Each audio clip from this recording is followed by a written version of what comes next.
discrétion de l'État. Il n'y a pas d'intervention de la société civile. Et la façon dont les les licences d'exploitation sont accordées n'est pas très précise, n'est pas transparente. Et moi, j'ai principalement deux exemples que j'ai suivis, que je suis encore, qui sont pratiquement des exemples de captation des eaux de source qui servait à l'usage local, à l'usage vivrier, à l'usage de consommation, à l'usage de nourriture, de soif, de boissons et à l'usage agricole de petites communautés rurales, de petites communautés humaines. Je parle notamment du cas de Imouzer Kandar à côté de Fès et puis du cas de Bansmem. Ce sont des eaux de source qui ont été récupérées comme ça, presque illégalement, presque sans coup férir, au profit pour Ain Sultan. C'est la source de Imouzer Kandar. Ça a été récupéré par la famille Chabi. Et puis pour Bansmem, ça a été récupéré par une société française ou dite française entre 2007 et 2010. Et puis après, qui a été récupéré par un groupe marocain qui a racheté la licence et qui a racheté les eaux de Bansmem, une partie des eaux de Bansmem à la bourse de Casablanca au mois de juillet 2010. Et bien évidemment, on avait dit à l'époque 2010 pour Bansmem et puis plutôt pour Ain Sultan que les ressources de l'eau reviendraient à la communauté, qu'on ferait en sorte que la situation locale va s'améliorer, que des ressources importantes vont être réinjectées dans la région pour créer de l'emploi, pour créer des activités. Il faut voir, ça n'existe pas. Par Imouzer Kandar à côté de Fès, c'est quasiment désertique, il n'y a plus d'eau, ou quasiment plus d'eau.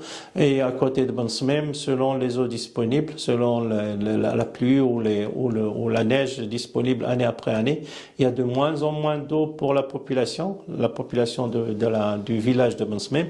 Et bien évidemment, comme la captation est contrôlée par la société aujourd'hui qui est en train de vendre l'eau de Ain Bansmem qui est vendue sous le label Ain Ifran, ce qui est un mensonge commercial important. L'eau de cette source étant extraite de Ain Bansmem, vendue à Ain Ifran. Évidemment, c'est d'une tromperie du consommateur, mais les effets sur la population ne sont pas évidents. C'est ce que je viens de vous dire. L'eau est gérée de façon autoritaire par l'État, par les autorités locales, les autorités nationales. Et bien évidemment, on voit l'eau de Ifran, elle est dans les supermarchés, les magasins, les boutiques. On voit des camions circuler un peu partout. On va vers le village, on voit pas l'effet de cela. Même la situation a pu se dégrader depuis que l'eau a commencé à être extraite. Il y a eu un moment électrification de la route vers le village Bansmem. Oui, effectivement, peut-être. Est-ce qu'on a installé des centres de santé? Non. Est-ce que l'agriculture dans la région s'est améliorée? Non. Est-ce qu'on a remis en chantier, remis en activité le réseau d'irrigation qui entourait le village de Bansmem? Non également. Et donc la situation des villageois n'a pas changé. Par contre, plusieurs personnes et plusieurs sociétés se sont enrichies puisque on sort de l'eau pratiquement à un très faible coût, et puis en lavant, lorsque vous achetez l'eau de Ain Fès ou la Ain Saïs ou la Ain Ifran par exemple, lorsque vous achetez la demi-bouteille d'eau à 5 dirhams, 4,5, 5 dirhams, la bouteille de 6 dirhams, elle est extraite à beaucoup moins que ça, à quelques centimes le mètre cube.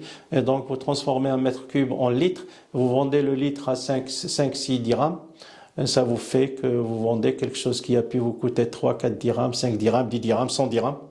Et vous le vendez à 5000 dirhams, puisque le mètre cube, c'est 1000 litres, 5 fois 1000, ça fait 5000.